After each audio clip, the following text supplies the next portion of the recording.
Hi, welcome to the Get Ready with God podcast. My name is Julie Taylor and I am your host, and I am not God, obviously. I am not an expert. I'm not even a scriptorian. I'm literally just a girl sitting in front of a microphone, hoping God is real. The Get Ready with God podcast is the daily devotional podcast to help you see divinity in every day. Let's talk about capacity. That's a fun buzzword, right? That's something everyone likes to talk about. But what about in a spiritual sense? All different types of capacity, I think, can be approached in the same way. And I'm going to tell it through the object lesson of increasing running capacity, because have I not mentioned on this podcast before that I run marathons? Wow. It's hard to even get through like a sentence without saying I run marathons. So I'm really shocked if we got through 20 something episodes without me just casually dropping that I am a marathon runner, because obviously the only reason that we run marathons is so that we can drop it in sentences and make ourselves feel superior and better than other people. So yeah, I run marathons. I've run 5. I'm very slow, by the way. But when you do that, you obviously have to build up to that. You have to train to run that long. And by the way, I don't think anyone should run a marathon who doesn't want to run a marathon. It is far too much suffering to do unnecessarily if you don't want to do it. So if anyone in your life is trying to pressure you to do a marathon, I don't think they really love you. And that is coming from a person who loves to run marathons. But there's no way I would recommend to someone to run a marathon if they don't personally want to do it. Anyways, 18 months ago, I almost died, right? And I left the hospital at 50% blood capacity, even after many, many rounds of blood transfusions and different infusions. I couldn't even stand up. I couldn't walk from my bed to the bathroom unassisted for a long time. It's been a journey. And I started like literally one step at a time. Eventually I could walk down my driveway. Then I could walk around the block, and we've built up. I ran a marathon last year. And now, even looking back at that marathon, that was like a miracle. And I'm starting to really get my health back, and it's really exciting. But it's been a fight. It has been a fight, and it's one step at a time. And I only tell that to you to try to illustrate when we're talking about building capacity. For me, I think the same rules apply physically as they do spiritually, mentally, emotionally.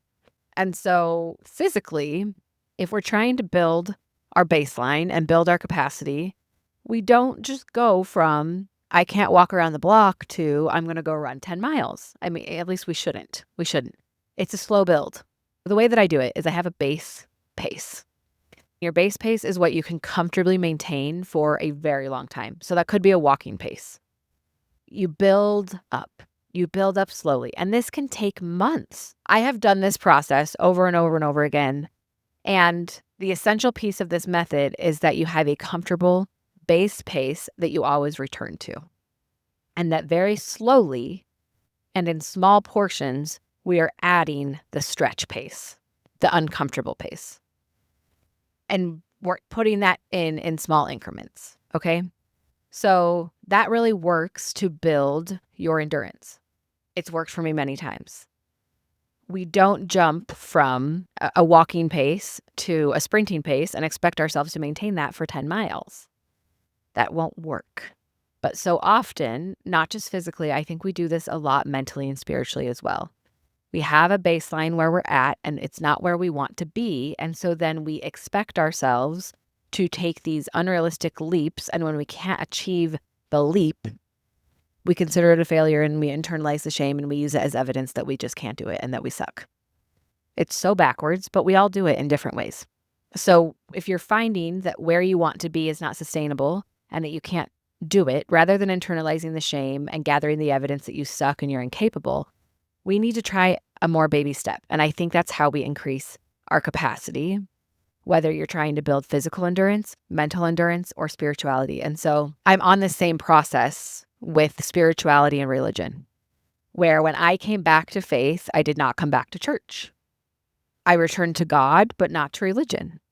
And then I decided that I wanted to try organized religion again. So I returned to organized religion, but I did not follow all the rules. And I didn't do the things that I didn't want to do. And slowly I've added little things in as I have found meaning and purpose in them and value. As I've seen value in them, I participate more fully in my religion than I ever thought that I would again.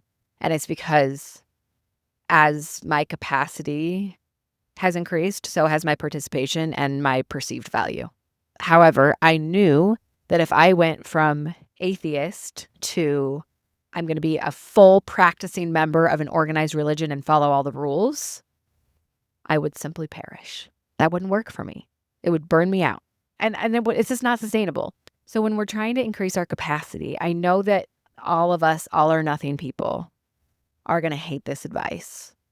But we've got to baby step it. We've got to take it one small thing at a time. And the most essential piece is to establish a comfortable base pace.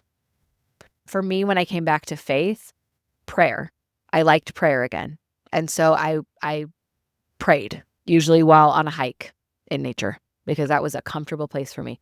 And so before I added in all of these other things, prayer was the only thing I incorporated. And I would say that prayer is my spiritual base pace, where it's comfortable.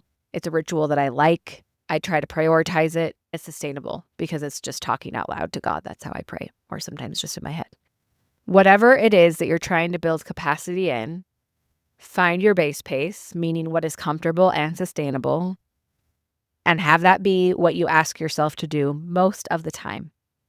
And then identify the next step up, the little next step up, and incorporate that incrementally. And then just naturally, that base pace increases. It all moves one step at a time. So if you're in a place where you're thinking, is God real? Where am I at with faith? What do I believe? Give yourself permission to establish where you're at, what is comfortable, and then challenge yourself. Challenge yourself to just experimentally try different things that are a little bit more intense or strenuous or just uncomfortable.